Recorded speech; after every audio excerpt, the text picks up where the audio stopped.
You wake up with the weight of yesterday still humming beneath your skin, the comment that stung, the tone that triggered something, the memory you can't quite shake. Anger, you realize, is never just a moment. It lingers, reshaping your breath, tightening your jaw, whispering old lines in your mind like a song you didn't choose to play. But you're not alone in this. The ancient Stoics knew this feeling too.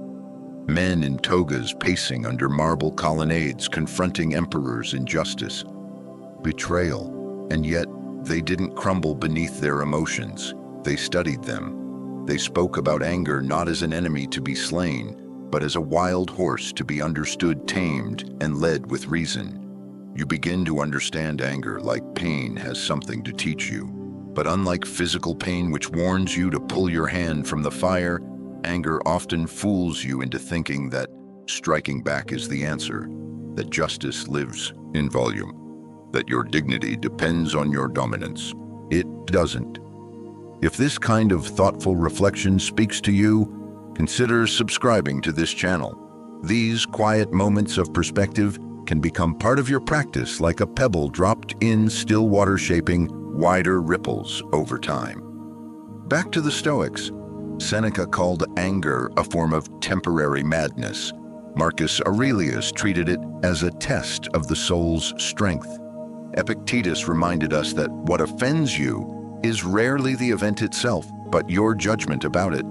You begin to feel curious. What if the emotion I fear is the very one I need to examine most closely?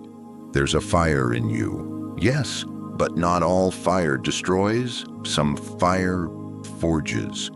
Over the next 8 sections, you'll walk calmly through the Stoic strategies that cool the mind and strengthen the spirit. You'll reflect not on suppression, but transformation. You'll learn not to fear your anger, but to meet it, question it, and ultimately choose a different path. Because in the end, you're not here to be ruled by rage. You're here to lead yourself wisely, patiently, like the Stoics who stood in the storm and chose stillness instead. Strategy 1: reframing the offense. You learn to challenge your assumptions about what has truly harmed you. Someone says something sharp, dismissive, maybe even cruel. You feel your chest tighten, your heart beat faster. Anger rises not slowly, but like a match-caught flame. You tell yourself, they've wronged me. You don't question it. But the Stoics would. Because to them, anger is not born from the action. It's born from your interpretation of the action. You pause. That's a heavy idea, almost uncomfortable, because it means you're more involved in your own suffering than you thought. Epictetus said, it's not what happens to you, but how you react to it that matters. He taught that between what happens and how you feel about it lies a hidden space, judgment. And in that space is your freedom. Imagine this. You're walking down a quiet street and someone rushes past you, bumping your shoulder. No apology. Your immediate thought is, they're rude. And that thought fuels your anger. But what if you knew they were racing to the hospital? What if they didn't even see you? Your perception would shift. So would your emotion. The event hasn't changed, but your judgment has. And with it, your anger begins to dissolve. This is reframing. Reframing doesn't mean excusing harmful behavior. It means stepping back and asking, what else could this mean? Could their words be a projection of their own frustration? Could their coldness come from fear, not contempt? You think of your own bad days, the times you were short with others, not because they deserved it, but because something inside you hurt. Wouldn't you want to be seen in context, not just in that moment? Here you begin to see anger often narrows your world down to a single point of pain. Stoicism widens the lens. Seneca warned, we are more often frightened than hurt, and we suffer more in imagination than in reality. You suffer not because someone disrespected you, but because you concluded it meant something about your worth. You suffer because your ego responds to insult like a bruise to pressure. But what if you didn't give that power away? What if instead of thinking they meant to hurt me, you asked, what story am I telling myself about this moment? And is that story helping me become the person I want to be? Nature can help here. Picture a mountain. Someone shouts at it, curses it. The mountain doesn't echo the insult. It just stands immovable, unchanged. That's the Stoic aim. Not coldness, not indifference, but steadiness. You remind yourself, I don't need to join their chaos to prove my strength. I don't need to be reactive to be real. And so the next time someone throws words like stones, you ask not, why did they do this to me? But what does my reaction say about me? That's where growth begins.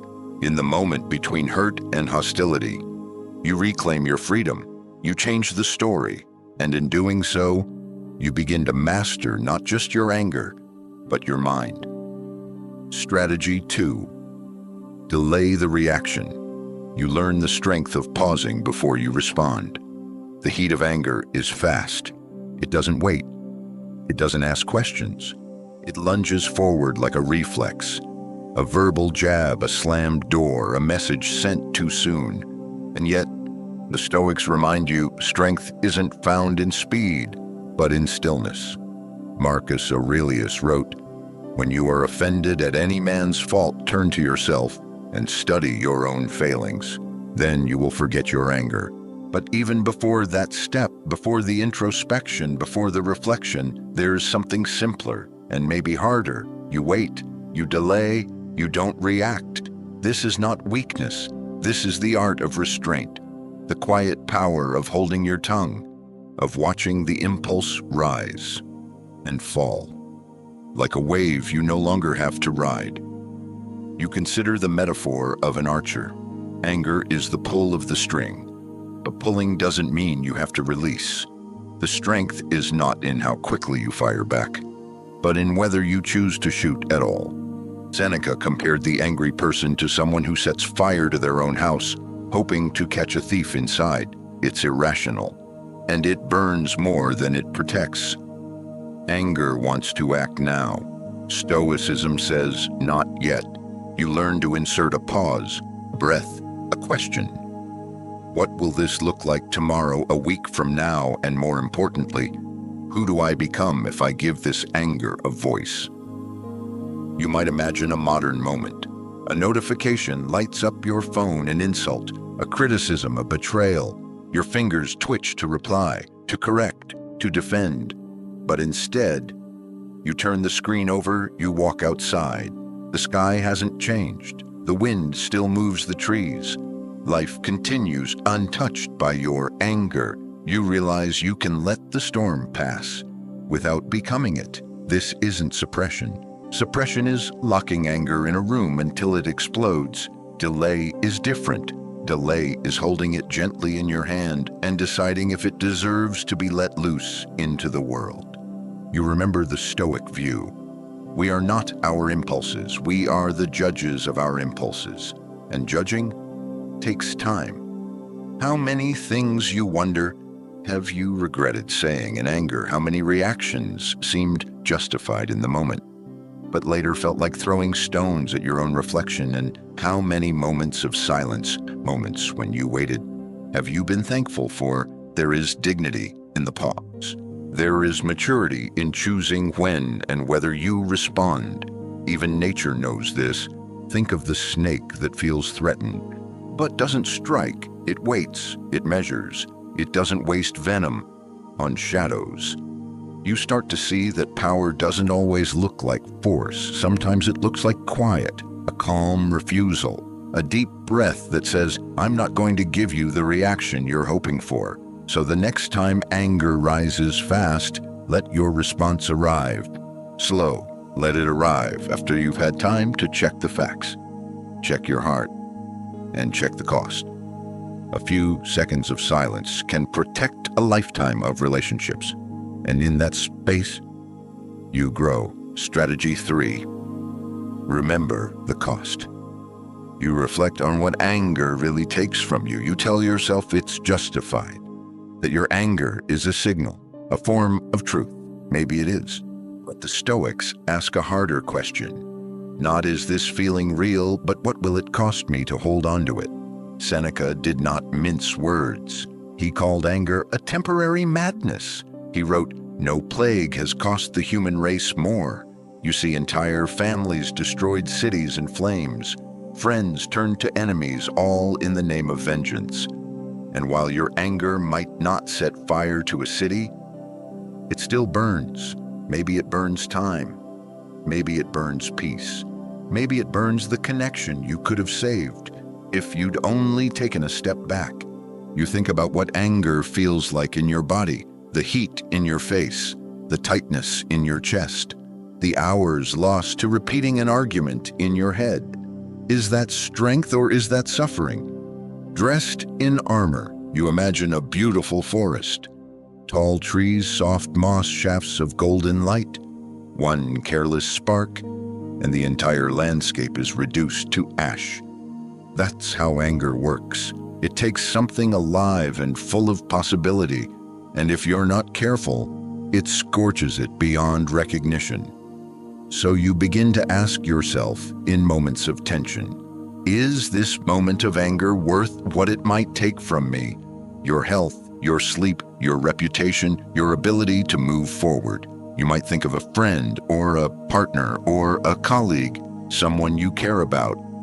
Even if they've hurt you, what's the cost of being right if it means being alone? What's the price of holding a grudge if it means carrying it like a stone in your chest? Marcus Aurelius reminded himself, how much more grievous are the consequences of anger than the causes of it?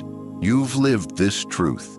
A few harsh words spoken in the heat of the moment leave echoes that last days, months, sometimes years. It's not just about harm done to others. Anger harms you. It clouds your judgment. It traps you in stories where you're always the victim and the world is always the enemy. It steals your calm, your clarity, your control, and yet the temptation is always there to lash out, to vent, to make someone else feel what you're feeling. But here's the Stoic path. You feel the anger, you see the cost, and you choose a different way. Not because you're weak, but because you're wise. Because peace, you realize, is not passive. It's something you defend every time you choose not to escalate, not to retaliate, not to let your emotions run the show. Even nature teaches this. Consider the river that flows around the rock. It doesn't stop to fight, it finds a way forward. So the next time your mind says, let it out, your heart can whisper back. At what cost? And maybe that whisper will be enough. Maybe that pause will protect something worth keeping. Maybe that moment will mark the beginning of a different kind of strength. Strategy 4. Practice Premeditatio Malorum. You mentally prepare for the things that might provoke you. It's early. You haven't yet checked your phone. You haven't stepped outside. And yet, already the Stoics would say, prepare. Not in fear, not in pessimism, but in calm readiness. Marcus Aurelius began his mornings with a quiet ritual. Today I shall meet with interference, ingratitude, insolence, disloyalty, ill will, and selfishness. Not because he wanted it, not because he welcomed it, but because he knew it would come, and he didn't want to be surprised. This practice, called Premeditatio Malorum, or the premeditation of evils, is not about expecting the worst. It's about strengthening yourself in advance. Like a sailor tightening ropes before a storm, you don't fear the waves, you prepare for them. You picture your day like a walk through a crowded market. People bump into you, someone speaks harshly, plans shift, delays pile up. The temptation is to react, to snap. But the Stoic prepares ahead of time. You say to yourself, this may happen. And when it does, I will meet it calmly. You begin to see how powerful this is. When you expect life to be smooth, every bump feels like a personal insult. But when you expect difficulty, not dread it, not obsess over it, but calmly acknowledge it. You reclaim control. It's like stretching before a run. You're not trying to avoid effort. You're preparing your body so that effort doesn't injure you. Stoic preparation is the same. It conditions your mind for friction. You might imagine your boss being short with you, a stranger cutting you off in traffic, a family member misunderstanding your intentions. When you've already played these scenes in your mind, when you've rehearsed your poise, you meet them with a kind of inner smile. You are ready, and that readiness shields you from the sting. Seneca called this kind of mental preparation a form of armor, not the kind that makes you rigid, but the kind that makes you resilient. He robs present ills of their power. Who has perceived their coming beforehand? He wrote, "You think of how a fire drill trains your body to act calmly in crisis. Why not train your spirit? The same way even nature follows this wisdom. Animals prepare for winter before the cold arrives. Trees drop their leaves, not in panic, but in order. The world doesn't wait for crisis to begin adjusting. Why should you? You start to see how useful this is beyond just anger. Disappointment, betrayal, rejection. These too lose their sting when you're not ambushed by them. And so before the day begins, you take a moment, you close your eyes, you breathe, and you say, today I may be criticized, interrupted, dismissed. I may not be treated fairly. But these things will not decide who I am. That's the power of preparation. You don't just brace for the hit, you soften it before it lands. And maybe, just maybe, it doesn't land at all.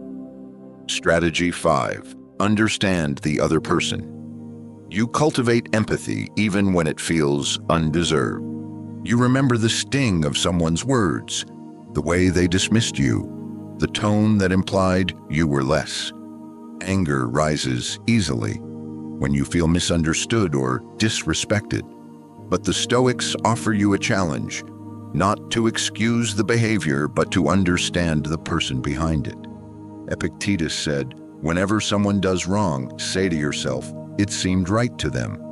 Not because they were truly right, but because in their own distorted view, their actions made sense. This is the beginning of empathy, not agreement, not approval, but curiosity. You pause and ask, what's happening behind that behavior? What pain, what fear, what confusion might they be carrying? It's like looking through a scratched lens. The person in front of you might be reacting not to you, but to something much older, deeper, a wound you didn't cause, a pressure you don't see. You imagine a dog barking behind a fence, loud, aggressive, but you notice its tail is tucked. It's not attacking, it's afraid. Suddenly, the barking doesn't feel personal anymore. The threat hasn't changed, but your perception has. That's empathy through the Stoic lens, not soft and sentimental, but sharp and clear.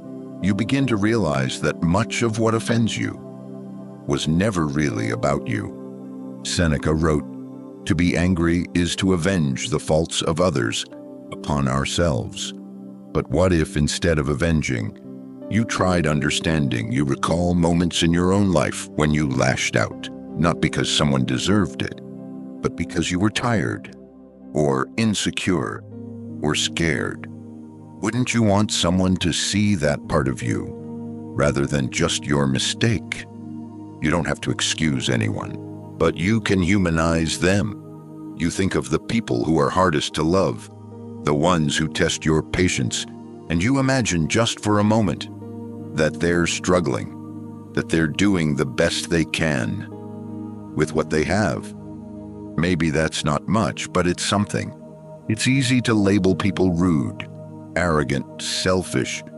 It's harder and more honest to say they're struggling, just like me. Even nature reminds you of this. A tree growing crooked isn't trying to look strange. It's reaching for light through whatever space it can find.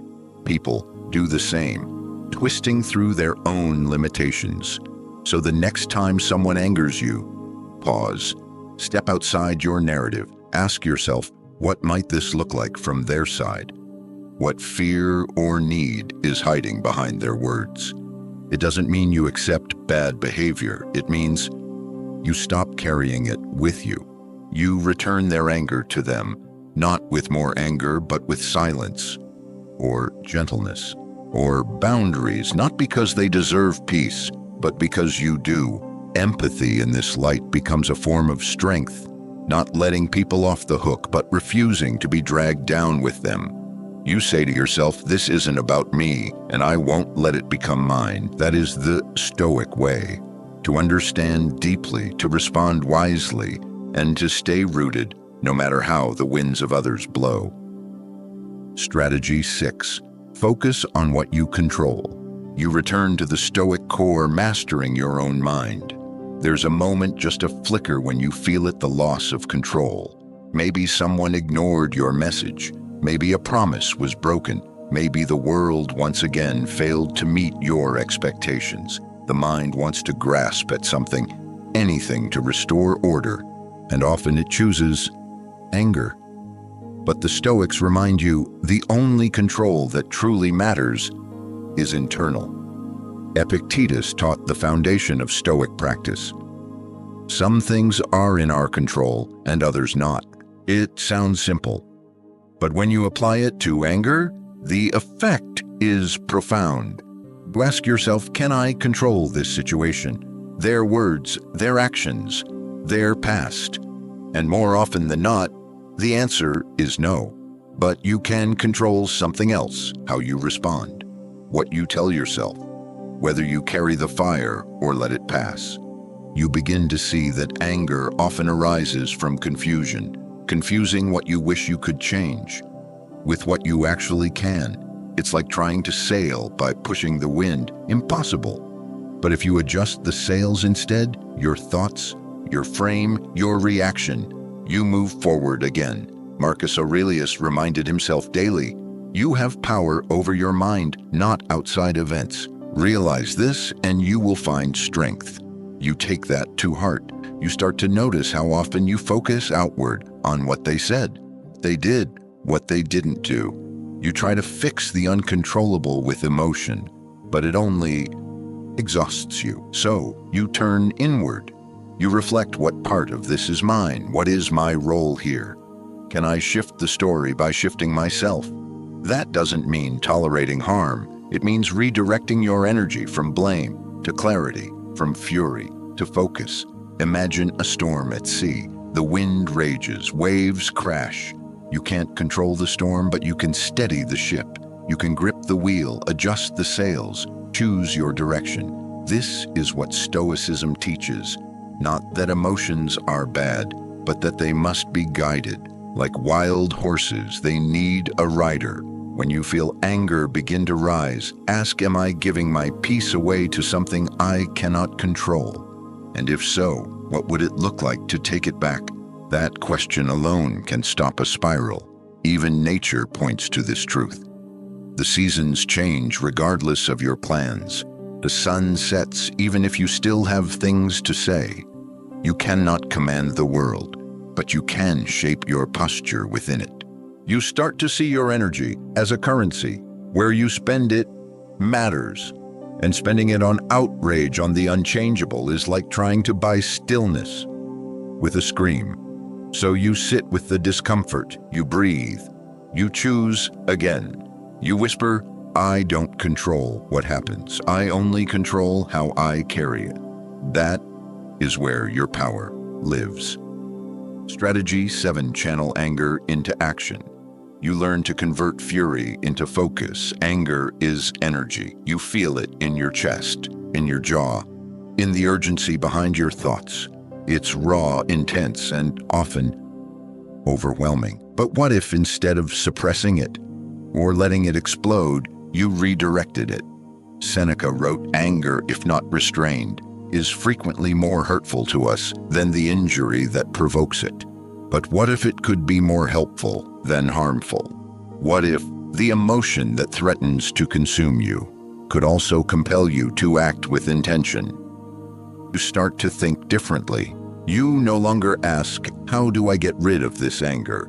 Instead, you ask, how can I use it? You picture a wildfire and a lantern. Both use fire, one destroys, the other lights the path. That's the shift. Anger, when examined and softened by wisdom, can become resolve. It can become clarity. It can become action. You think of the people who turned injustice into movements, pain into poetry, betrayal into boundaries, not because they stayed angry, but because they harnessed the energy underneath it. You consider your own moments of frustration, times when you were overlooked, misunderstood, or hurt, and yet those same moments sharpened you. They showed you what mattered, what you couldn't ignore, what you needed to protect or change. The Stoics weren't passive. They didn't sit quietly in the face of chaos, but they acted from reason, not reaction, from principle, not pride. So when you feel anger, rise, pause. Then ask, what is this pointing me toward? A conversation that needs to happen, a value that's being violated, a change that's overdue. Let anger become a signal, not for aggression, but for alignment. You remember the story of Marcus Aurelius, an emperor surrounded by pressure, betrayal, and disappointment. He could have ruled with rage. Instead, he ruled with reflection. His anger didn't go outward, it went inward, deepening his commitment to virtue. You reflect on that. The people who anger you might not change. The system might still be flawed, but you can move forward with dignity. You can build what they've ignored. You can protect what they've threatened. You can heal what they've harmed. Even nature shows you this path. Thunder doesn't last, but the rain nourishes. The energy can still be useful if it's transformed. You begin to see your anger like steam in a pipe. If contained, it bursts.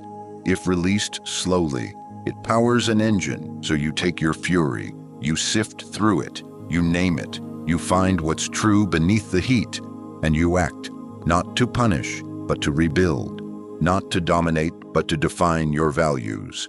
You don't waste the flame, you forge something with it. Strategy 8, return to the present moment. You come back to now, where anger can't thrive. Anger pulls you out of the present, throws you into what was the insult, the betrayal, the moment they crossed a line, or it pushes you into what might be the revenge, the replay, the imagined confrontation. Either way, you're no longer here, and that the Stoics would say is part of the problem. Marcus Aurelius wrote, "Confine yourself to the present." It's a deceptively simple idea, but in practice, it's one of the most powerful ways to disarm anger, because anger feeds on time. It needs stories, memories of what they did, predictions of what they'll do again. It thrives on mental arguments, replays, hypotheticals. But in this moment, this exact moment, you're safe. You're breathing. You're not under attack. You begin to ask yourself, where am I right now? Not just physically, but mentally. Am I living in the moment or in the echo of a past wound? You take a breath, you look around. The room is quiet. The sun rests on a windowsill. Somewhere a bird calls out. None of these things are angry. They simply are. You realize the present doesn't judge. It doesn't insult. It just offers you space to be instead of react. Think of anger like a dust storm. When it's swirling, you can't see. But when you stop kicking it up, when you stand still, the dust begins to settle. And then you can see clearly again. Seneca reminded us that emotions are like visitors. You can't always stop them from knocking, but you don't have to invite them in for tea. The present moment is your doorway. You don't slam it in anger's face. You just return to now and close it gently. Even your breath teaches you this. You can't breathe in the past. You can't breathe in the future. You can only inhale now. Feel the rise of your chest. Feel the weight of your feet on the ground. Listen to what is not to what was said hours ago. You remember the Stoic goal isn't to suppress anger, it's to make it unnecessary. And what's more unnecessary than carrying old rage into a moment? That asks for peace. So you begin a habit. Each time you feel anger rising, you pause and anchor yourself.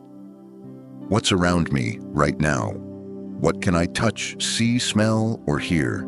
What is happening not in my thoughts, but in my actual life? In this second, this isn't denial, it's discipline. You're not escaping the truth, you're escaping the trap. Even nature knows this wisdom. Animals don't rehearse arguments. The sky doesn't relive the thunder. It simply returns to stillness. So can you. You let go not because they deserve it, but because you deserve presence. Because peace isn't some distant goal, it's always waiting for you. Right here. You've walked the long path now through reframing, pausing, preparing, and reclaiming control. And as you stand at the edge of this journey, you notice something quiet but unmistakable.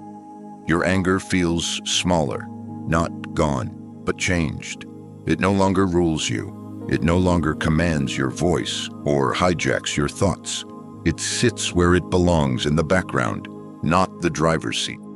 This is what the Stoics aim for, not perfection, not emotional coldness, but depth. Marcus Aurelius never claimed to be without anger. He simply practiced not becoming its servant. His journals were filled with reminders not to feel nothing, but to feel wisely. He wrote, "To be like the rock that the waves keep crashing over. It stands unmoved, and the raging of the sea falls still around it." That image stays with you. You felt the waves, you know the storm, but now you begin to know the rock. Still, rooted, calm. Not because life is easy, but because you are grounded. You've seen what anger takes. You've also seen what it offers when transformed: clarity, courage, focus. But more than anything, you've discovered that peace is not found in changing others, or even in avoiding provocation. It's found in choosing how you respond, again and again and again. You don't always get it right, but now you know where to return: to breath, to presence, to reason, to compassion, and to stillness. Stillness, you realize, is not the absence of emotion, it's the mastery of it, the quiet strength that lets you feel deeply without being carried away. Like a deep river, its surface may ripple, but its current runs steady. So you close this reflection with a quiet promise to yourself: I will meet anger not with fire, but with clarity. I will hold my peace not as weakness, but as a sacred strength. I will live not reactive, but rooted. The world may shout, but within you, still waters run deep.